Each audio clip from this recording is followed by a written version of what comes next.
Nitol tata মাই TV সংলাপে আপনাদের সবাইকে স্বাগত। আজকে আমাদের আলোচনার বিষয়বস্তু অর্থনীতির চ্যালেঞ্জ। আপনাদের সঙ্গে রয়েছে আমি প্যাট্রিক ডিকস্তা এবং আজকে এই আলোচনায় আমাদের সঙ্গে রয়েছেন মাননীয় পরিকল্পনা মন্ত্রী এম এ মান্নান এবং আমাদের সঙ্গে রয়েছেন সভাপতি international business forum of Bangladesh এর সভাপতি হুমায়ুন রশিদ। আপনাদের দুজনকে স্বাগত। প্রথমে যে বিষয়টি বলছিলাম যে আমাদের এখন বেশ কঠিন সময় যাচ্ছে, বিশেষ করে করোনার মতো মহামারী সারা বিশ্বকে তটস্থ করে ফেলেছে। এই অবস্থাতে ঠিক আমরা যে পরিকল্পনা নিয়ে সামনে এগোচ্ছিলাম, বাংলাদেশ যেদিকে যাচ্ছিল সেই দিকে আমরা একটু হোঁচট খেয়েছি দৃশ্যত। আসলে পরিকল্পনার যে জায়গাটা রয়েছে সেই জায়গাটাতে আমরা যে বাজেট করেছি, আমরা যে সিদ্ধান্ত নিয়েছি সেই সিদ্ধান্তগুলো কোন পর্যায়ে রয়েছে এখন আমরা 6 মাসের মধ্যে পড়েছি। আমরা ঠিক আসলে সামনের বাকি 6 মাস কিভাবে যাবে আমি একটু মাননীয় পরিকল্পনা মন্ত্রীর সঙ্গে একটু কথা বলতে চাই। একটু যদি স্যার বলেন যে আমাদের চলতি অর্থ বছরের যে অবস্থায় আমরা আছি এবং আমাদের যে অবস্থা রয়েছে সেই অবস্থাতে বিনিয়োগ কোন পর্যায়ে রয়েছে এবং আমরা আসলে সামনের দিকে পরিকল্পনাটা কি? জি, ধন্যবাদ আপনাকে। আপনি তো বললেন যে আমরা একটা সংকটে পড়েছি, সারা বিশ্ব, আমরা বিশ্বের বাইরে নই, আমরা এই সংকটে আছি এবং সংকটের প্রায় মাঝে এখনো আছি, কারণ এর যে বেরিয়ে যাওয়ার একটা সম্ভাবনা আমরা আশা করছিলাম ঠিক পুরোপুরি সেখানে আমরা এখনো পৌঁছতে পারিনি। সুতরাং আমরা একটা বিরাট চ্যালেঞ্জের সম্মুখীন আছি। এই বছরের যে চলতি অর্থ বছরের 6 মাস এর মধ্যে পার হয়ে গেছে এবং কোভিড জনিত কারণে আমাদের বিভিন্ন ক্ষেত্রে আমাদের যে আশা ছিল তার থেকে আমরা পেছনে আছি। কিন্তু আশার কথা আবার এটাও হলো যে এই অঞ্চলের মধ্যে, দক্ষিণ এশীয় অঞ্চল যেখানে আমরা আমাদের বাড়িঘর বসবাস করি, এই অঞ্চলে কিন্তু আমরা এখনো সবচেয়ে ভালো আছি। এর কারণটা পণ্ডিতেরা আরো ভালো বলতে পারবেন। আমাদের বোধ হয় আমাদের অর্থনীতির একটা বিরাট অংশ এখনো কৃষি নির্ভর রয়ে গেছে এবং কৃষিটাকে কিন্তু করোনা তুলনামূলকভাবে কম আক্রান্ত করতে পেরেছে। কিভাবে? ম্যানুফ্যাকচারিং এ বা শিল্পে শ্রমিক নির্ভর, তারা করোনার ভয়ে বা করোনার কারণে তারা এদিক সেদিক চলে গেছে, প্রথম ধাক্কায় অনেকগুলো বন্ধ হয়ে গেছে। কিন্তু কৃষিতে যারা আছে জমির মালিক, উনি তো জমি ছেড়ে যায় না। আর আমাদের তো অধিকাংশ যারা উৎপাদক আমাদের কৃষিতে, তারা ছোট কৃষক, 2-3 বিঘা জমির মালিক এবং তার নিজের বাড়িঘর ওখানে। সুতরাং নিজের বাড়িঘর ছেড়ে 2-3 বিঘা জমি ছেড়ে তো তাদের পালিয়ে যাওয়ার বা দূরে যাওয়ার কোনো স্কোপ নেই। ফলে কৃষিতে উৎপাদন আমাদের চমৎকার উৎপাদন হয়েছে। আমাদের খাবারের যে একটা শঙ্কা ছিল সেটা আমরা মিটা করতে পেরেছি। একটা জিনিস মনস্তাত্ত্বিক ব্যাপার, ঘরে যদি আপনার খাবার থাকেন তাহলে আপনি মানসিকভাবে শক্ত থাকেন এবং আপনি চেষ্টা চরিত্র করতে পারবেন কোথাও কোনো কাজটা পাওয়া যায় কিনা। কিন্তু উপোস পেটে যদি আপনার পেটে ভাত না থাকে আপনি বেরোতে পারবেন না। আমাদের সৌভাগ্য যে আমাদের কৃষি আমাদেরকে সেই শক্ত অবস্থানে রেখেছে। তৃতীয় যে কথাটা আমাদের আছে, আমরা এই ভয়ঙ্কর সময়ের মধ্যে কিন্তু আমাদের যে কয়টি প্রকল্প, আমাদের কি বলবো, যুগান্তকারী প্রকল্প আমাদের, সেগুলো কিন্তু আমাদের থেমে যায়নি। ধরুন আমার পদ্মা, কত আনন্দের বিষয়, আর মাত্র 3 দিন বোধ হয় আমরা আগামী 12 তারিখে শেষ স্প্যান যেটাকে বলা হয় খাঁচা বসে যাবে, 41তম খাঁচা বসে যাবে। আমরা বাংলার এপার ওপার, আমাদের বাংলার এপার ওপার আমরা সংযুক্তি স্থাপন করতে পারবো। এই যে একটা আনন্দের ব্যাপার, কনফিডেন্স, আস্থার ব্যাপার, এইটা আমাদের শক্তি দিচ্ছে। চট্টগ্রামে যে আমরা যে সুড়ঙ্গ করছি নদীর নিচ দিয়ে কর্ণফুলীর মুখে, সেটা এই অঞ্চলের মধ্যে একটা অনন্য একটা কাজ। সেই কাজে আমরা এক সাইড কমপ্লিট, আরেক সাইড আমার দ্রুত গতিতে কাজ চলছে। আমাদের যে রূপপুরে আমাদের যে পাওয়ারের যে পারমাণবিক প্রকল্প যেটা, সেটা আমরা কোনো আমাদের কাজে কোনো বাধা প্রাপ্ত হয় না, আমাদের কাছে আরো এই ধরনের কিছু যুগান্তকারী কাজগুলো আমাদের বাধা প্রাপ্ত হয়নি। শুধু ঢাকা শহরে মেট্রোর ব্যাপারে আমাদের একটু পেছনে ছিলাম, কিন্তু এইটা এখন পিক আপ করেছে। আপনি যদি এদিকে যান দেখবেন অনেক কাজকর্ম হচ্ছে, আমরা পুনরায় আগের গতিতে ফিরে আসতে পারবো। যেটা আমি বলতে চাচ্ছিলাম, এর মধ্যে আরো ভালো সংবাদ, আমাদের যে ম্যানুফ্যাকচারিং এর যে বিদেশি রপ্তানির যে আমাদের প্রধান খাত, আমাদের যে কাপড়ের খাত, এইটা আমি শুনলাম ঘুরে দাঁড়িয়েছে। হুমায়ুন হিসেবে আরো ভালো বলতে পারবেন, তিনি ওর কাছে আছেন। আমি শুনেছি ভালো দাঁড়িয়েছে এবং সব চ্যালেঞ্জের মধ্যে কিছু নতুন নতুন এরিয়া বেরিয়ে গেছে এখানে। আমাদের যে যে শ্রমঘন যে কাপড়ের, যে এখন বিদেশে এই মুখোশ, মাস্ক, পিপিই যে কাপড় পরে তারা, ওরা তো ডিসপোজেবল, একদিনে এক সেট ফেলে দেয়। এইগুলা তৈরি করার বিশাল বিশাল অর্ডার সুযোগ আমাদের কাপড়ের যারা ব্যবসা করেন তারা পাচ্ছেন এবং এইগুলা করে আমরা বিদেশে আমরা ভালো একটা উপার্জন করতে পারবো। ওষুধ শিল্প আমাদের একটা স্টেবল শিল্প। এখানে তো আপনি যেই অবস্থায় যান না কেন আপনাকে ওষুধের উপর নির্ভর করতে হবে। জ্বর হলে আপনাকে প্যারাসিটামল খেতেই হচ্ছে। সুতরাং আপনি যদি একবার ভাত নাও খান, জ্বর হলে আপনাকে প্যারাসিটামলটা খেতে হচ্ছে। এই শিল্পেও আমাদের ওষুধ শিল্পে আমরা এখন রপ্তানিমুখী শিল্প, একটা সম্মানজনক শিল্প এটা, এরও একটা সম্ভাবনা ভালো আছে। এই মাছ, ডিম, মুরগি, ডে পোলট্রিতে কিছু ক্ষতিগ্রস্ত হয়েছিল আমাদের, কিন্তু এখন আবার নিজের দেশের বাজারে এটাকে টিকে রাখতে পেরেছে। মাছে তো আমরা প্রচুর ভালো করছি। তার মানে কি, শাকসবজি, মাছ, চাল, ভাত, পানি, প্রতিটি ক্ষেত্রে কিন্তু আমাদের একটা আস্থার অবস্থানে আমরা আছি। ফলে যে অর্থনীতির ঊর্ধ্বাংশ ম্যানুফ্যাকচারিং খাত, সেখানেও কিন্তু আমরা যে ভয় ছিল এটা কমে গেছে। তো সার্বিক অর্থে কিন্তু আপনি জানেন যে, এবং এটা আনন্দের বিষয়, এই অঞ্চলে কিন্তু আমাদের প্রবৃদ্ধি এই ভয়ঙ্কর সময়ের মধ্যেও সবচেয়ে বেশি। এবং এই যে বছরটা আমাদের চলছে, আমার ধারণা, আমাদের যদিও আমাদের প্রক্ষেপণ করেছেন আমাদের অর্থমন্ত্রী মহোদয় 8.2, আমরা বিশ্বব্যাংক বলছে একটা, এশীয় উন্নয়ন ব্যাংক বলছে আর একটা, ওতে আমরা যাবো না। ভালো, ওনারা বলুক, কিন্তু আমাদের ধারণা আমরা 6-7-এ পৌঁছাবো।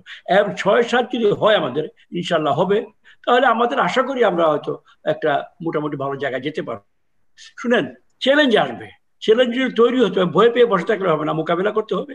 আর মোকাবিলা করার জন্য আমাদের একটা পরিবেশের প্রয়োজন। শেষ পয়েন্ট যেটা আমি বলতে চাচ্ছি, অভ্যন্তরীণ পরিবেশ, দেশের ভিতরে যে শান্তি শৃঙ্খলা, আইন মানা এবং সহযোগিতা করা, পথঘাটে ঠিক মতো চলা, এই সকল কাজে আমাদের অনেক অনেক অনেক পূর্বের তুলনায় সচেতন হতে হবে।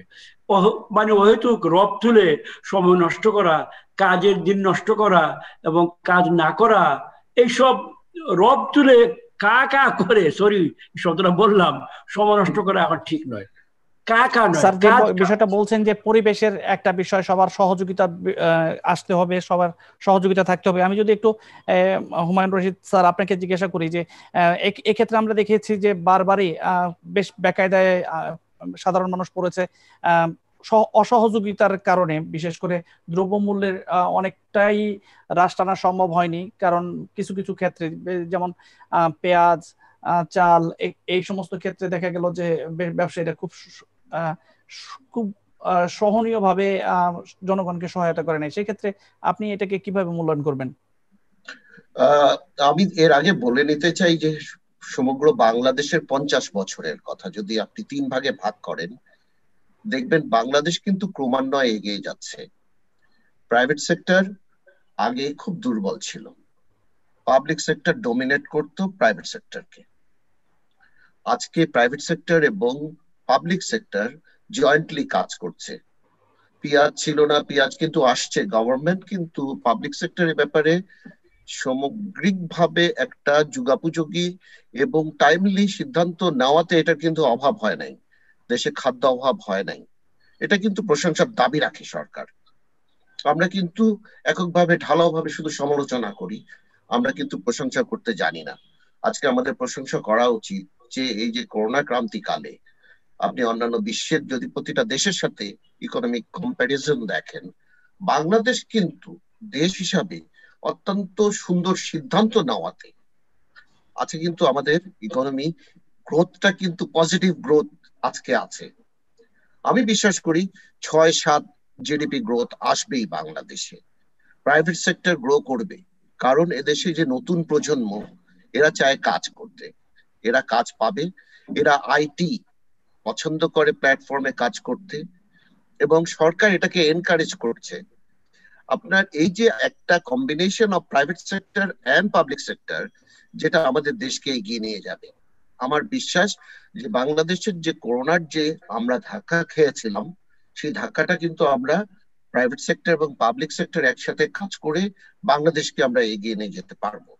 আমাদের এখানে কিছু পলিসি রিফর্ম দরকার আছে, সরকার যেটাকে অ্যাড্রেস করছেন, এবং প্রতি বছরই কিছু না কিছু পলিসি রিফর্মেশনের ব্যাপারে সরকার পজিটিভলি কাজ করছেন প্রাইভেট সেক্টরের সাথে। ফলে প্রাইভেট সেক্টর ইনভেস্টমেন্ট বাড়বে, এমপ্লয়মেন্ট বাড়বে। সে ব্যাপারে কিন্তু আমি আমি বিশেষ করে ব্যক্তিগতভাবে বিশ্বাস করি যে এই সরকার আজ থেকে 20 বছর আগেকার সরকার নাই, এই সরকার আজ থেকে 40 বছর আগেকার সরকার নাই। এই সরকার এখন অনেক অনেক বিজনেস ফ্রেন্ডলি।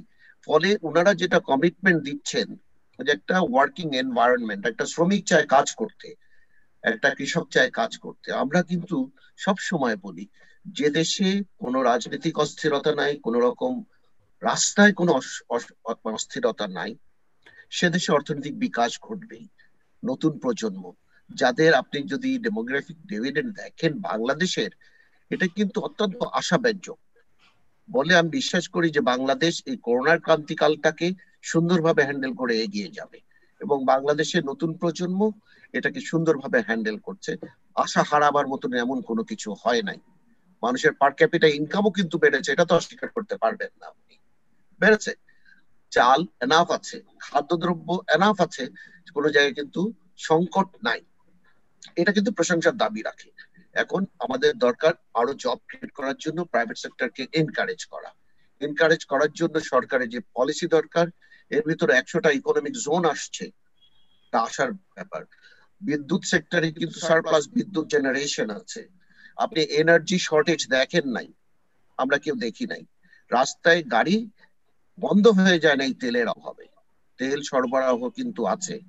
কোন লোক চিকিৎসাবিহীন হাসপাতালে কিন্তু নাই, সেটা পাবলিক সেক্টর হাসপাতাল হোক, প্রাইভেট সেক্টর হাসপাতাল হোক, এগুলো সব আসার কথা। অন্যান্য ম্যাক্রো লেভেল ইকোনমিক্স ব্যাপারগুলো আমি হয়তো জানি না। আমি ব্যবসায়িক সমাজের লোক হিসাবে আমি যেটা বলি যে আজকে যে আমাদের কিছু কিছু জায়গায় দুর্বলতা আছে, সেই দুর্বলতাটা সরকার অ্যাড্রেস করার জন্য সরকার অত্যন্ত পজিটিভ। এ ব্যাপারে আমি সমালোচনা করতে চাই না। আমি চাই যে সরকার আরো পজিটিভ আকারে এসে দেশকে এগিয়ে নিয়ে যাবে, অর্থনীতি বিকাশ আরো বেশি হবে। আমাদের দেশের 10% জিডিপি আমরা দেখতে চাই, সেই সরকারের সেই সেই ইচ্ছাও আছে, সরকার সেই জিনিসটাকে এনকারেজও করছে। কিন্তু আপনি যে বিষয়টা বলছেন সেটা হচ্ছে যে খুবই পজিটিভ বিষয়। সব দিক থেকেই আমরা মনে করি যে সবাই কাঙ্ক্ষিত লক্ষ্যের দিকে আমরা যাচ্ছি। কিন্তু সেক্ষেত্রে যদি আমরা বলি যে যারা ব্যবসায়ী রয়েছেন তাদের যে অসহযোগিতার মনোভাব, বিশেষ করে সংকট সৃষ্টির জন্য, সেই বিষয়টা নিয়ে আমি একটু জানতে চেয়েছিলাম যে কিছু কিছু ব্যবসায়ী কৃত্রিম সংকট সৃষ্টিরও চেষ্টা করেছিল। আমরা বিষয়টা নিয়ে কথা বলবো, আমাদেরকে ছোট্ট একটা বিরতিতে যেতে হচ্ছে। দর্শক কোথাও যাবেন না, থাকুন আমাদের সঙ্গে, ফিরছি একটু পর। নেটওয়ার্ক মাই টিভি সংলাপে আবার আপনাদের স্বাগত। বিরতির আগে কথা বলছিলাম জনাব হুমায়ুন রশিদ স্যার আপনার সঙ্গে। আপনি বলছিলেন যে কৃত্রিম সংকটের কথা, আমরা কৃত্রিম সংকটের কথা দিয়ে একটু আবার আসি। যে আমরা যদি দেখি যে ভারতের সঙ্গে এবং চীনের সঙ্গে আমাদের বেশ বাণিজ্যিক ঘাটতি রয়েছে, এবং এই বাণিজ্য ঘাটতির বিষয়টাকে পুঁজি করেই অনেকে কৃত্রিম সংকট সৃষ্টি করেছে, এবং আমরা দেখেছি যে ভারত কোনো কিছু না বলার সঙ্গে সঙ্গে এখানে দাম বেড়ে যাচ্ছে। স্যার, এইটাতে আসলে আপনি মূল্যায়ন কি করবেন, যে আসলে কি আমাদের মানসিকতার অভাব, বা আমরা যে মানসিক ভাবে যে চিন্তাটা মানুষের জন্য, এই পরিস্থিতিতে মানুষের জন্য কাজ করার যে চিন্তাটা থাকার কথা ছিল তা আসলে নেই? আসলে আমাদের দেশে এখনো এই আমদানি জাতীয় জিনিস, বিশেষ করে আপনি যেটা পেঁয়াজের কথা বলছিলেন, এটা কিন্তু একটা একটা certain limited numbers of people যারা এটার সাথে ইনভলভ। কর্পোরেট কোনো বডিজ কিন্তু এটা ইম্পোর্টের সাথে জড়িত না। আপনি যদি দেখেন যারা খাদ্যের ব্যবসার সাথে জড়িত, প্রাণ গ্রুপ কিংবা অন্যান্য গ্রুপের কথাও যদি আপনি বলেন, এরা কিন্তু আমদানি ক্ষেত্রে জড়িত না। ফলে এই জায়গাটায় আমাদের কর্পোরেট এগ্রিকালচার ইন্ডাস্ট্রিটা ডেভেলপ করে নাই। ফলে এই জায়গাটাতে আমাদের গ্লোবাল এক্সেস কিংবা সাপ্লাই চেইন কিন্তু আমরা এখনো ভালোভাবে অ্যাড্রেস করতে পারি নাই। আমরা একমাত্র শুধু ভারতের উপরে নির্ভরশীল কেন হব, চীনের উপরে কেন নির্ভরশীল হব? আমাদের অন্যান্য দেশ থেকেও এই সোর্সিং শিখতে হবে, জানতে হবে। ফলে আজকাল কিন্তু নতুন প্রজন্ম আসছে, নতুন প্রজন্মরা কিন্তু এই চেঞ্জ গুলা নিয়ে আসবে। নিয়ে আসলে আপনি দেখবেন যে আপনি এবং আমি সুলভ মূল্যে একই দামে পৃথিবী বাংলাদেশের সব জায়গায় একই পণ্য পাবো। এই চেঞ্জেস কিন্তু আসা শুরু হয়েছে। আমাদেরকে এটাকে এনকারেজ করতে হবে।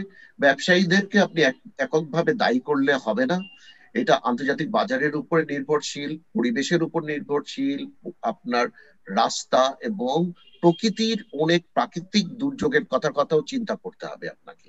আজকে যেমন আমরা এখন দেখছি আপনার শুধু টার্কি থেকে পেঁয়াজ আসছে, ইজিপ্ট থেকে পেঁয়াজ আসছে, বিভিন্ন জায়গা থেকে পেঁয়াজ এসে বাজারে কিন্তু পেঁয়াজ শয়ে শয়ে লাভ।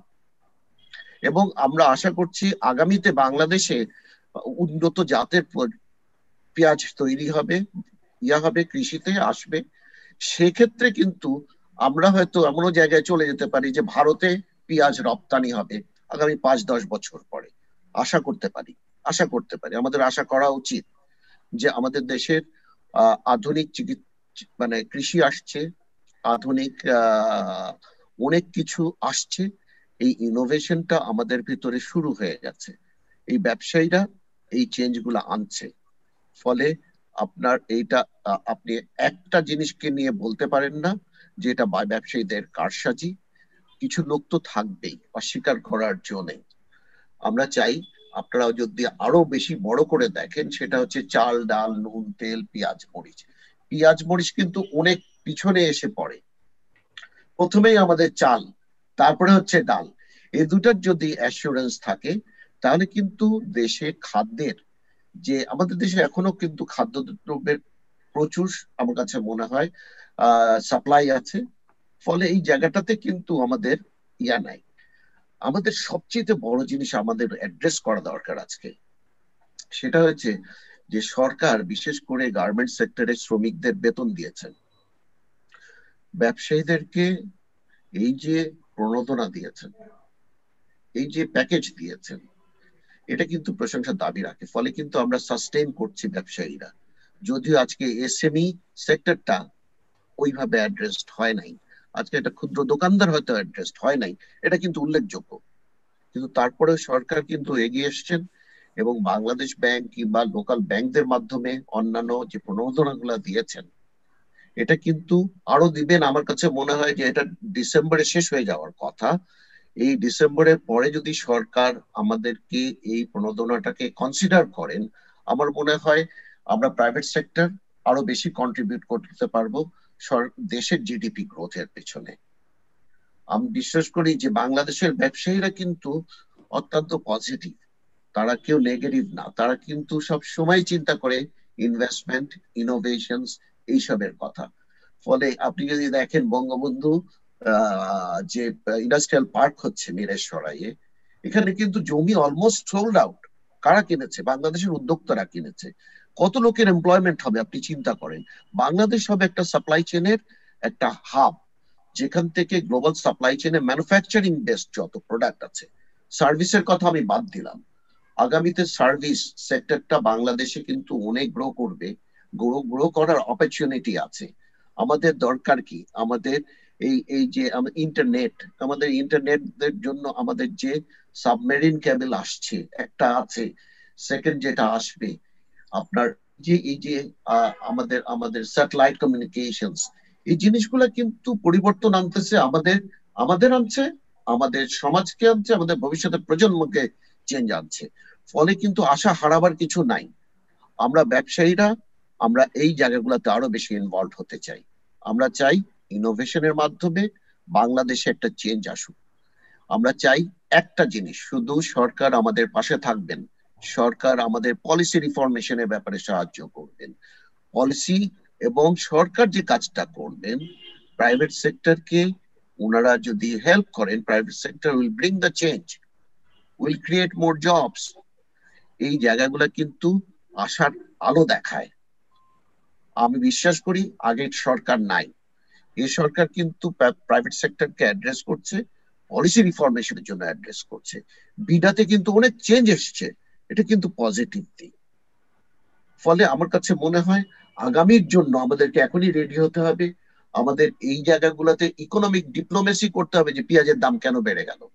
আমাদের যারা পররাষ্ট্র মন্ত্রণালয়ে কাজ করেন কিংবা এম্বাসিতে কাজ করেন কিংবা হাই কমিশনে কাজ করেন, ওনাদেরকে কিন্তু আরো আপডেট বিজনেস সম্বন্ধে জানতে হবে, আমাদের ফ্যাক্টরি গুলাকে দেখতে হবে, আমাদের যে ক্যাপাসিটি বিল্ডিং হয়েছে,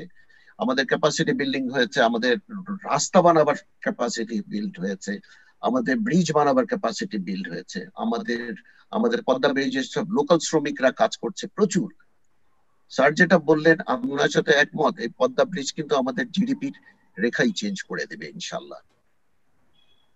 আপনি যা বলছেন আমি সেই ক্যাপাসিটির কথা স্যারও বলছিলেন, মাননীয় মন্ত্রী মহোদয় বলছিলেন, এবং উনি একটা বিষয় বলছিলেন যে গার্মেন্টস খাতের যে একটা সম্ভাবনার কথা। এবং আমি যদি ধরি যে এখন গার্মেন্টস এর কোভিড এর কারণে গার্মেন্টসে প্রায় 1000-এর বেশি প্রতিষ্ঠানে বেশ কিছু পণ্য আটকা রয়েছে, যেগুলো স্থগিত রয়েছে, অর্ডার স্থগিত হয়ে গেছে, বাতিল হয়ে গেছে, এরকম আমরা জানি যে বেশ রেমিটেন্সও বেড়েছে এই কোভিড এর মধ্যেও।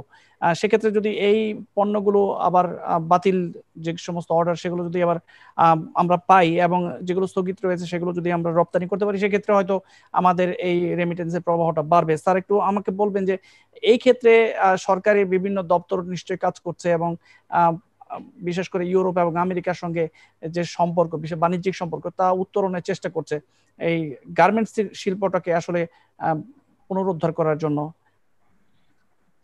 গার্মেন্টস এর তো আমি ভিতরের খবর হয়তো লেটেস্ট জানি না, বাট যেটুকু গত 2-4-5 দিন শুনলাম বিভিন্ন আলোচনায়, তাদের সম্বন্ধে যে ভীতি ছিল যে তারা ধ্বংস হয়ে যাবে, শেষ হয়ে গেছে, এইরকম নয়।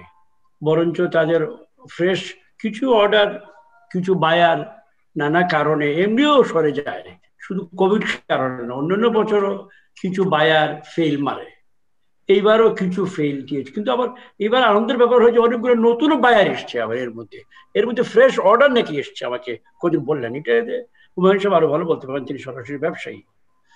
শুনেন, একটা সার্বিক চিত্র আপনি দেখবেন। আপনি সার্বিক চিত্র না দেখলে আমরা সার্বিক না নিয়ে আলোচনা করতে পারবো না।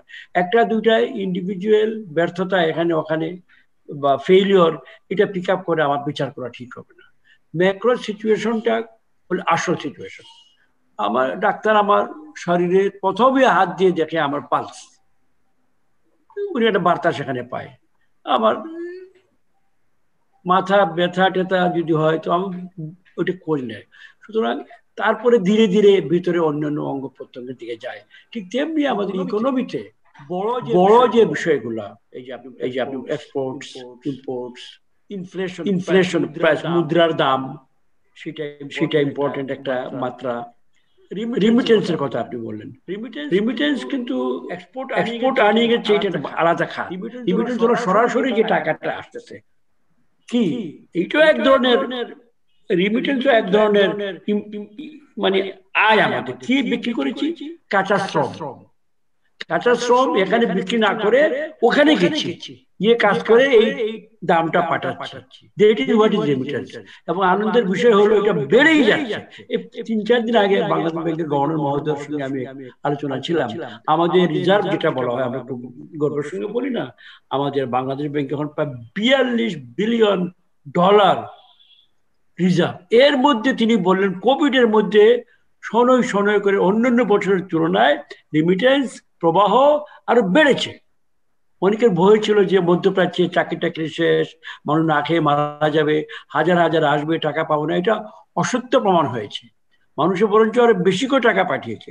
আর মধ্যপ্রাচ্য, যেখানে আমার প্রধান কর্মক্ষেত্র মালয়েশিয়ার আগে, সেই মধ্যপ্রাচ্যে এখন কিন্তু আবার তার ঘুরে দাঁড়াচ্ছে, আর নতুন নতুন অর্ডার পাচ্ছে মানুষের কাজের। সুতরাং এইগুলা দুটা দিক আছে, আপনি ব্রাইট দিক দেখতে পারেন অথবা আপনি ডার্ক দিকও দেখতে পারেন। যাদের যেমন দুইটা দিক আছে, ইট ডিপেন্ডস আপনি কোন দিকে আছেন, কোনটা দেখছেন। আমরা সরকারে যারা আছি বা যারা ব্যবসা করছি, ওনাদের সঙ্গে আমাদের সাময়িক সার্বক্ষণিক যোগাযোগ আছে এই বিসিসিআর মাধ্যমে এবং অন্যান্য সংস্থার মাধ্যমে। এটাই দরকার। উনি বারবার একটা কথা বলছেন, রিফর্মের কথা। রিফর্ম কিন্তু অ্যাবসলিউটলি নেসেসারি। নিত্যভাবে আমাদেরকে সংস্কার, মানে সংস্কার, যাতে 2 দিনের কাজ আমরা 1 দিনে করতে পারি, সেটা প্রথম সংস্কার করতে হবে। যখন 1 দিনে চলে আসলাম, আরেকটা সংস্কার করব 2 ঘন্টা কেমন সেই কাজটা করতে পারি। যখন 2 ঘন্টা অ্যাটেন্ড করতে পারলাম, তখন চিন্তা করতে হবে ওয়ান ক্লিকে আমি এই কাজটা কিভাবে করব। সংস্কার এই পর্যায়ক্রমে আমাদেরকে প্রগতিশীলতা, যেটা আমরা সুন্দর কথা বলি, উনি একজন প্রগতিশীল মানুষ। প্রগতি মানে কি? গতি। সেই গতি অর্জনের জন্য আমাদেরকে ইচ্ছা, প্রশিক্ষণ, শিক্ষা, সর্বোপরি সবচেয়ে বড় প্রয়োজন হলো বিশ্বের সঙ্গে সংযোগ রক্ষা করা। আমরা বিশ্ব থেকে সরে গিয়ে যদি আলাদা নিজেকে মনে করি আমরা আলাদা একটা সংস্থা, বা তারা কিন্তু হবে না। ওদের সঙ্গে তাল মিলিয়ে পা মিলিয়ে চলতে হবে। যেসব রাষ্ট্র, একটা কথা আসছিল, কোরিয়ার কথা বলা হয় উদাহরণ, আমাদের সময় আমাদের জীবদ্দশাই তো কোরিয়া লাভ দিয়ে কোথায় উঠলো। মালয়েশিয়া আমাদের চোখের সামনে, যেখানে তারা এখানে আসতো আগে পড়াশোনা করতে, এখন আমরা হাজার হাজার ওখানে যাই পড়াশোনা করতে। একটা সামান্য উদাহরণ দিলাম কিভাবে তারা তাদের স্থিতিশীলতা এবং একাগ্রতা এবং শিক্ষার দিকে নজর দিয়েছে। কোন শিক্ষা? যে শিক্ষা উৎপাদনের দিকে নিয়ে যাবে। শিক্ষা তো নানা ধরনের আছে, আরেক শিক্ষা আছে আপনাকে পেছন দিকে যাওয়ার জন্য উৎসাহ দেয়, ভুলে যাও হেথা নয় হেথা নয়, অন্য কোথাও অন্য কোনোখানে তোমার মঞ্জিল, এইটা তোমার। এই যদি শিক্ষা হয় তো হবে না। আপনাকে শিক্ষা নিতে হবে প্রযুক্তির, জ্ঞান বিজ্ঞানের, আধুনিক প্রযুক্তির, সর্বশেষ প্রযুক্তি, যেখানে আমাদের আদম সমাজ, মানুষ সমাজের অন্যান্য ভাই বোনেরা করে খাচ্ছে, আয় করছে, ঊর্ধ্বে যাচ্ছে, আমরা কেন যাবো না? এই দৃষ্টিভঙ্গিরও একটা বিশাল ব্যাপার এখানে আছে। আমার আনন্দের ব্যাপার লাগে যে আমাদের ব্যবসায়ী মহলের সঙ্গে আমাদের একটা চমৎকার সম্পর্ক স্থাপিত হয়েছে। তারা আমাদের উপরে বিশ্বাস আছে, আমাদেরও বিশ্বাস তাদের উপরে আছে। এর ফলে যদি কোনো আমলাতান্ত্রিক জটিলতা কোথাও থেকেও থাকে, আমরা আলোচনার মাধ্যমে এটা পার হয়ে কাজ সেরে ফেলতে পারবো। সেটা প্রতিনিয়ত করার একটা চেষ্টা আছে। এবং নেতৃত্বের যে একটা সাহস, ঝুঁকি নিতে হবে। আপনাদের উদাহরণ একটু আগে পদ্মার কথা বললাম, পদ্মা তো চলেই গিয়েছিল, টাকা দিবে না, কিভাবে পদ্মা বানাবো, এত হাজার কোটি টাকা, আমরা কি পারবো? নেতৃত্ব বললো যে আমরা পারবো। কিছু অন্ধবিশ্বাস নয়, কিন্তু তার হাতে ক্যালকুলেশন ছিল। যেভাবে প্রবৃদ্ধি হচ্ছে, 5 বছরের প্রবৃদ্ধি আরো ঊর্ধ্বে যাবে, কোথায় যাব? সুতরাং এই যে নতুন খরচ যেটা হবে পদ্মা মিট করতে পারবো, কোভিড তার ধারণা ছিল না, কারোই ছিল না। আমরা এই কোভিড না আসলে তো এখন ইতিমধ্যে আমরা পারই হতাম ওর উপর দিয়ে, আর তো কদিন পরে পার হবই। সুতরাং নেতৃত্বের দৃঢ়তা, ঝুঁকি নেওয়ার একটা সাহস, কিন্তু অন্ধের মতো ঝুঁকি নিলে হবে না, হিসাব নিকাশ করে ঝুঁকি নিতে হবে। সেই হিসাব নিকাশ করে ঝুঁকি আমাদের নেতৃত্ব, আমাদের মাননীয় প্রধানমন্ত্রী নিয়েছিলেন। এই যেমন ম্যানুফ্যাকচারিং খাত, এই যে আমাদের গার্মেন্টস খাত বা শিল্প খাত, ম্যানুফ্যাকচারিং, উনি কিন্তু সঙ্গে সঙ্গে খুলে দিয়েছিল রাস্তাঘাট, যে আসেন, একদিকে কোভিড মোকাবিলা করছি আমরা, অন্যদিকে আমরা ফ্যাক্টরি গুলা খুলে দেন, ওনাদের সঙ্গে আলোচনা করে। অনেকে বলছে সর্বনাশ, দেশ মনে লাখ লাখ হাজার হাজার মানুষ রাস্তাঘাটে পড়ে মরে যাবে। না, হয়নি। কারণ আমাদের ধারণা ছিল যে মানুষকে যদি কাজ করার সুযোগ আমরা দিয়ে দেই, সে 3 বেলা রাখে 2 বেলা খাবে, কিন্তু নিজেকে অ্যাডজাস্ট করে সামনে নিয়ে চলে যাবে। তাই হয়েছে। এখন তো সব গার্মেন্টস ফ্যাক্টরি গুলা গম গম করছে। এবং আনন্দের ব্যাপার, সে গার্মেন্টস ফ্যাক্টরি সিনিয়র এক্সিকিউটিভ বা মালিককে আসলে দেখা হলো, গার্মেন্টসে কিন্তু কোভিড এর কোনো ইয়ে নাই, ওরা কিন্তু ঘন কাজ করে, কাছাকাছি বসে কাজ করে, কিন্তু আমাদের গার্মেন্টস শ্রমিক ভাই বোনদের মধ্যে কিন্তু করোনা কোভিড এর কোনো জ্বালা যন্ত্রণা নেই। এটা একটা চমৎকার ব্যাপার। শুধু নানা কারণে আমাদের বিশ্বাস হয়ে যায়, আমরা বোধ হয় আমরা বিষয়টা নিয়ে আবার কথা বলবো। আমাদের ছোট্ট একটা বিরতিতে যেতে হচ্ছে। দর্শক কোথাও যাবেন না, থাকুন আমাদের সঙ্গে, ফিরছি একটু পর। নিটল টাটা মাই টিভি সংলাপে আবারও আপনাদের স্বাগত। বিরতির আগে মাননীয় মন্ত্রী বলছিলেন বিভিন্ন বিষয়ের কথা বলছিলেন, তার মধ্যে শিক্ষার কথা বলছিলেন, যে আমাদের এমন একটা শিক্ষা দরকার যে শিক্ষায় শিক্ষিত করে আসলে সামনের দিকে যাওয়া যাবে। আমি একটু যাব হুমায়ুন রশিদ আপনার কাছে। আপনি একটু যদি বলেন যে আমরা তো একটা বড় ধরনের মোকাবেলা করছি, বিশেষ করে করোনা মহামারীর প্রথম ধাপ, এবং অনেকে বলছেন যে দ্বিতীয় ধাপে আমরা পড়েছি, এবং দ্বিতীয় ধাপের এটা আমাদেরকে মোকাবেলাই করতে হবে। আমরা কিভাবে আসলে মোকাবেলা করতে পারি? এবং এই মুহূর্তে যে বিষয়টা সরকার বলছেন যে যারা ব্যবসায়ী রয়েছেন তাদেরকে প্রয়োজনে প্রণোদনা দিয়ে তাদেরকে আরো বেশি অ্যাক্টিভ করা যায়, আমরা আসলে মোকাবেলার পদ্ধতিটা কি হওয়া উচিত? কি পরামর্শ আপনার? আমি অর্থনীতির ব্যাপারে কথা বলতে পারি, ব্যবসার কথা বলতে পারি। যেটা হচ্ছে যে সরকার প্রথম ধাপে যেভাবে সহযোগিতা করেছেন, এটার জন্য আমি প্রশংসা করি। ব্যবসায়িক সমাজ থেকে আমার কাছে মনে হয় সরকারটার জন্য প্রশংসা দাবি রাখেন।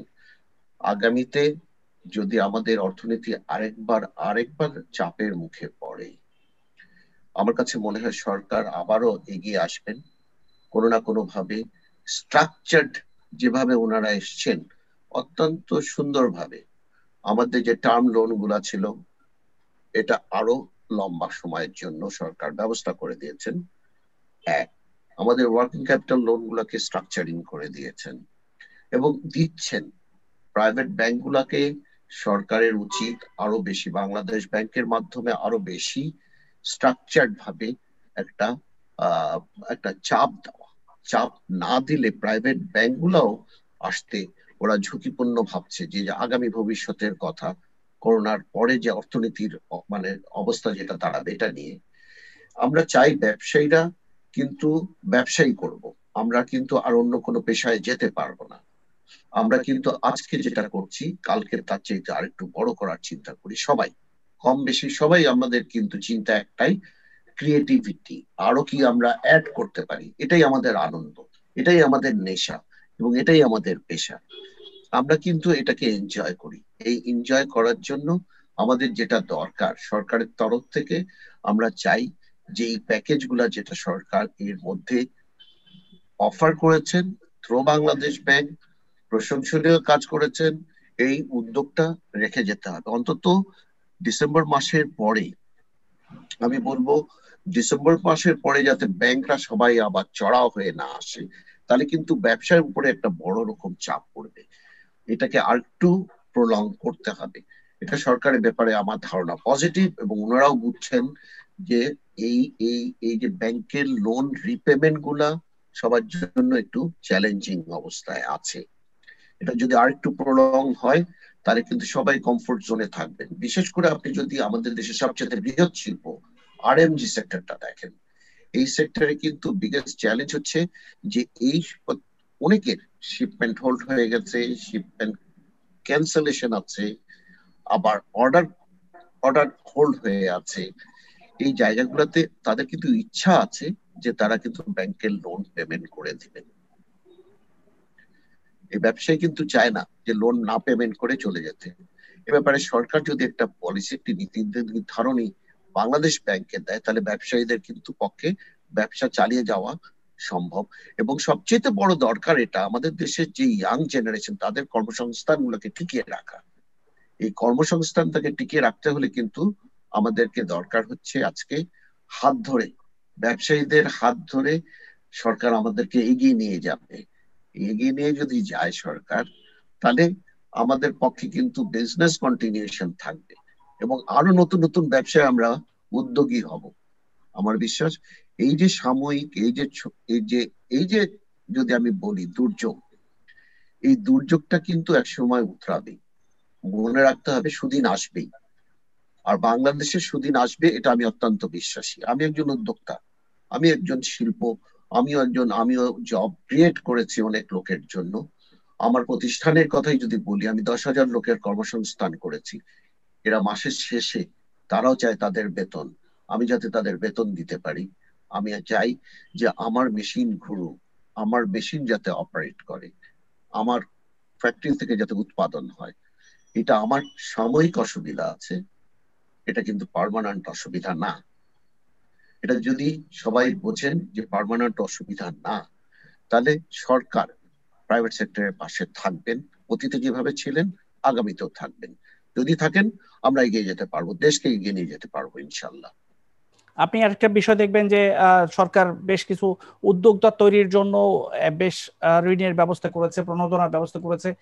সেই বিষয়টা যদি আপনি বলেন যে নতুন যারা পাবেন, যারা আবেদন করবেন, আসলে যারা নতুন উদ্যোক্তা হতে চান তাদের জন্য আসলে নতুন আপনি যেমন বললেন যে অনেক এন্টারপ্রেনার আছে, তারা বিভিন্ন মানুষকে চাকরি দিচ্ছে, কিন্তু যারা নতুন এন্টারপ্রেনার হবে তাদের প্রতি আপনাদের উপদেশ কি, যারা ইতোমধ্যে রয়েছেন? সরকার কিন্তু বিভিন্ন প্রকল্প আছে, আপনি জানেন যে এসএমই সেক্টরে বিশেষ করে সরকারের বিভিন্ন প্রণোদনা আছে, এবং নারী উদ্যোক্তাদের ব্যাপারে সরকারের কিন্তু একটা বিশেষ করে সফট কর্নার আছে। আমরা একটু ঈর্ষা বোধ করি সময় সময়। তো আমরা যেটা বলি যে নারী উদ্যোক্তাদের জন্য সরকার কেন এত বেশি ইয়া করছে, আমরা তো সমান সমান, উনিও মানুষ আমিও মানুষ, বলে একই হওয়া উচিত, কিন্তু দেখি যে হচ্ছে না। নারী উদ্যোক্তাদেরকে প্রণোদনা দেওয়া হচ্ছে বেশি, তাদের ইন্টারেস্ট রেট কম, তাদেরকে বিভিন্ন ভাবে করা হচ্ছে। এ ব্যাপারে আমার কোনো রিজার্ভেশন নাই, যদিও আমি বলবো যে এটা হওয়া দরকার। যদি মা শিক্ষিত হয়, যদি কন্যা শিক্ষিত হয়, এই দেশ এই জাতি এগিয়ে যাবে, এটা কিন্তু আমি বিশ্বাস করি। আমার কাছে এটা সবচেয়ে বড় জিনিস যে ইয়াং জেনারেশন তারা কিন্তু অনেক বেশি ক্রিয়েটিভ, তাদেরকে ক্রিয়েটিভ হয়ে তারা তারা কিন্তু এখন ডেলিভারি করার মতন সময় এসছে। তারা যদি ডেলিভার করতে চায় কোনো জিনিস, সেটার জন্য দরকার হচ্ছে তাদের পুঁজি। এই পুঁজিটা সরকার এখন দিচ্ছেন। এবং এই যে A2I বলে সরকারের একটা অঙ্গ সংগঠন আছে, এখানে কিন্তু সরকার অনেক বেশি এই ইয়াং এন্টারপ্রেনারদেরকে সহযোগিতা করছেন। এটা কিন্তু শুরু হয়েছে, এতে যে SME সেক্টরটা গ্রো করবে। আমরা এটাকে গ্রামে নিয়ে যেতে চাই, আমরা এটা ইউনিয়ন অবস্থায় যদি পর্যায়ে নিয়ে যেতে চাই, যাতে উদ্যোক্তা আরো বেশি তৈরি হয়। উদ্যোক্তা যদি না তৈরি হয়, অবশ্যই এই ধরনের উদ্যোক্তা আরো বাড়বে আমরা আশা করি। আমরা মাননীয় মন্ত্রীর কাছে শেষ দিকে আসছি আমরা। মাননীয় মন্ত্রী যদি একটু বলেন যে আমরা যে দ্বিতীয় ধাপের দিকে পড়ছি, নিশ্চয়ই অনেক পরিকল্পনা রয়েছে কি করে সামনের দিনগুলো যাবে। আসলে যে পরিকল্পনায় কথা মাননীয় হুমায়ুন রশিদ সাহেব বলছেন যে আমরা নতুন প্রজন্মকে কি করে আরো বেশি সম্পৃক্ত করতে পারি, নিশ্চয়ই সরকারেরও পরিকল্পনা রয়েছে নতুনদেরকে এখানে সম্পৃক্ত করার। সেই পরিকল্পনাটা কি? বাধা যখন থাকবে না, সে নিজে হেঁটে এসে সম্পৃক্ত হবে। আর আমি যদি আমার দরজা বন্ধ রাখি, তাহলে সম্পৃক্ত হওয়ার ভিতরে যতই তার জন্য আমি হালুয়া রুটি নিয়ে বসে থাকি, সম্পৃক্ত হতে পারবে না। সিম্পল ম্যাটার, বাধাগুলো সরিয়ে দেওয়া। এবং সেটাই সংস্কার কথাটা বারবার আসছে, ভেরি ইম্পর্টেন্ট। নারী নিয়ে একটা কথা, আমার সাহেবের কথা, ইয়েস, আমি তো একজন পুরুষ, আমরা নারীদের প্রতি আমাদের হয় মা নইলে আমার স্ত্রী, এরকম তো বিষয়টা। কেন সরকার তাদেরকে বেশি মনোযোগ দিচ্ছে? শুধু নারী দুর্বল বলে নয়, এখানে বৈজ্ঞানিক কারণও আছে। 2 হাতের মধ্যে 1 হাত নারী, এটা তো অস্বীকার করার কিছুই নেই। সমাজের অর্ধেক নারী, অস্বীকারের উপায় নেই। নিছক উৎপাদনের দিকে যদি আমরা বিচার করি, উৎপাদন, তাহলে 2 হাত কাজ করলে 1 হাতের চেয়ে বেশি উৎপাদন করবে। সে নারীর হাত হোক আর পুরুষের হাত হোক, সেটা হলো পরবর্তী কথা। সুতরাং সেই মূল বিচার যেটা, ইয়েস, নারীকে আমরা অগ্রাধিকার দিই, কারণ এইটা তো স্বীকার্য যে তারা কিন্তু বঞ্চিত ছিল। তাদেরকে সাংস্কৃতিক কারণে নানা ধরনের বাধ্যবাধকতায় আমরা দূরে রেখেছিলাম। এটা অন্যায়, ঠিক নয়, মানবিকভাবে এটা অন্যায়, নাম্বার 1। কিন্তু আরেকটা দিক যেটা আমি একটু আগে বললাম, নিছক হিসাবেও তারা কিন্তু তাদের কন্ট্রিবিউট করার আছে। এবং এখন দেখা যাচ্ছে কোনো কোনো ক্ষেত্রে তাদের অবস্থান পুরুষের চেয়ে অনেক অনেক ভালো। অনেক জায়গায়, অনেক অফিসে আমি কথা বলে দেখেছি, কই ভাই না, মেয়েদের চাকরির দিকে দেখছি এরা থাকে, সময় মতো আসে, সারাটা বেলা ভিতরে পাওয়া যায়। একটা সামান্য উদাহরণ, একজন মালিক, মালিক 10 জন এমপ্লয়মেন্ট দিয়েছেন, 5 জন নারী 5 জন পুরুষ। কিছুক্ষণ পরে দেখা গেল যে 2 জন পুরুষ নাই, কিন্তু 5 জন মহিলা ঠিকই বসে আছে। এটা আমি পুরুষ হিসেবে আমার বিরুদ্ধেই বলছি কথাটা। এগুলো নানা সাংস্কৃতিক বৈশিষ্ট্য, কাটতে সময় লাগে। স্বীকার করে নিয়ে আমরা এগুলো দূর করার জন্য কিছু আইন করেছি, আর আমরা প্রচারণার মাধ্যমে, উদাহরণের মাধ্যমে আমরা এগুলো সরাবার চেষ্টা করছি। সেই হলো মোটামুটি আমাদের কাজ। এটা হলেই আমাদের তরুণ সমাজ, একটু আগে যিনি বলছিলেন না, এরা ICTর জন্য পাগল, এই যে যন্ত্রগুলোর জন্য তারা পাগল, তাদের হাতে আমরা কন্টিনিউয়াসলি এগুলো তুলে দিচ্ছি, প্রায় স্বল্প মূল্যে, বিনামূল্যে, নানাভাবে। এগুলো ইচ্ছে করে করা হয়েছে, যাতে করে ওই যে বাচ্চাকে আমাদের ভাটি এলাকায়, সুনামগঞ্জে পানিতে ফেলে দেয়, পানিটা দিয়ে খেয়ে সাঁতার শিখে, ঠিক এইভাবে এক্সপোজার, ICT টেকনোলজির দিকে এক্সপোজার দিচ্ছি আমাদের ছেলে মেয়েদেরকে।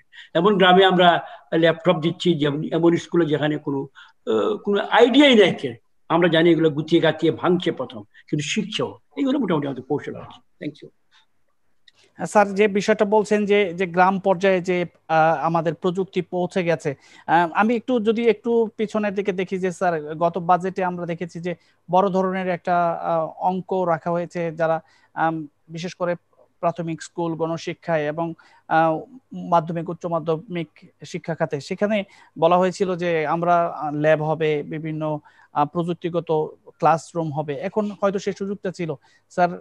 আমরা দেখেছি যে অনেক স্কুলই বন্ধ, কিন্তু এই খাতে যদি এটা করা যেত, হয়তো ক্লাসরুম গুলো আবারও চালু হতো, বিশেষ করে গ্রামের দিকে। স্কুল বন্ধ একটা সঙ্গত কারণে, আপনি বুঝতে পারছেন, আমাদের প্রাণ রক্ষা করতে গিয়ে এটা একটা ডেসপারেট সিচুয়েশন এটা করা হয়েছে, যাতে করে ইনফেকশনটা স্প্রেড না করে। আমি অবাক, আমি এটা জানতাম না। আমাকে আমার গ্রামের লোকেরা বললো যে গ্রামে অনলাইনে ক্লাস হয় অনেকগুলা। আমার গ্রামে অনলাইনে ক্লাস কোথায়, এত ল্যাপটপ কোথায়? বলে ল্যাপটপ তো লাগে না, এই ফোন যথেষ্ট। ছেলে মেয়েরা 8-9-এ পড়ে, 10-এ পড়ে, তারা এই স্মার্টফোন নাকি 2-2.5 হাজার টাকায় পাওয়া যায়, এইটা দিয়েই তারা তাদের ক্লাস করতে পারছে। It is a laptop, it is a computer. আমার ধারণা এটা ছিল না। আমি ভাবছিলাম যে আমাকে হয়তো রেগুলার একটা কম্পিউটার কিনতে হবে 50-60 হাজার টাকা ব্যয় করে, যেটা আমাদের গ্রামে অনেকে এফোর্ড করতে পারবে না। এই দেখেন, এই যে পরিবর্তনটা, টেকনোলজি, বারবার এটা বলা উচিত, মানুষের শ্রেষ্ঠতম বন্ধু টেকনোলজি। নারীর কথা, এই যে আমরা গ্রামে বিদ্যুৎ নিয়ে গেছি, কে বেশি উপকার পেয়েছে বলুন তো? আমার মা। মশলা বাটতে হয় না, পানি তুলতে হয় না, রান্না করতে হয় না, ধান বানতে হয় না, কোথায় কাপড় ধুতে পারে, মেশিন আছে। সবাই পারবে না, কুড়ি ফেলতে পারছে। তাহলে এই যে টেকনোলজির বেনিফিটটা কে পেল? নারীরা। উৎপাদনশীলতা বেড়ে যাবে। টেকনোলজির বেনিফিট আরেকটা পার্টি কে পায়? পোলাপান, শব্দটা আমাদের দেশি কথা বলা, বাচ্চারা। তারা এটাকে অনেক স্মার্টলি ইউজ করে, খোঁজ খবর নেয়। কেউ হয়তো গান শুনে, একটু শুনুক মাঝে মাঝে, কিন্তু ব্যবসা বাণিজ্যের খোঁজ খবর রাখে, কোথায় গেলে সে কোনটা কিনে এনে আরেকখানে বিক্রি করতে পারবে, এই সব তথ্য এখানে পেয়ে যায়। এর ফলে উৎপাদনশীলতা, ব্যবসা বাণিজ্য সবই বাড়ছে। এইটাকে ধরতে হবে। টেকনোলজি, প্রযুক্তি আর বিশ্বের সঙ্গে দরজা জানালা খুলে দেওয়া, এর কোনো গতি বিকল্প আমাদের সামনে নেই। অবশ্যই আমরাও চাই যে যারা এই প্রযুক্তির ব্যবহার করবে তারা যেন আসলে ভালো দিকে ব্যবহার করে, এবং যারা নতুন যারা আমাদের সামনের দিকে নিয়ে যাবে সমাজকে, যারা নবীন প্রজন্ম, নতুন প্রজন্ম, তারা এইটাই টেকনোলজিকে ব্যবহার করবে, প্রযুক্তির উৎকর্ষতা থাকবে, এইটা আমাদের প্রত্যাশা। এই ছিল আজকে আমাদের আলোচনা। আমাদের আজকের আলোচনার বিষয় ছিল অর্থনীতির চ্যালেঞ্জ, এবং আজকে আমাদের সঙ্গে এই আলোচনায় ছিলেন মাননীয় পরিকল্পনা মন্ত্রী এম.এ মান্নান, এবং আমাদের সঙ্গে এই আলোচনায় ছিলেন international business forum of Bangladesh এর সভাপতি হুমায়ুন রশিদ। আপনাদের দুজনকে ধন্যবাদ, এবং আপনাদেরও ধন্যবাদ যারা এই টক শো দেখছেন। আপনারা সবাই সুস্থ থাকুন, ভালো থাকুন, নিরাপদে থাকুন। সবাইকে শুভরাত্রি।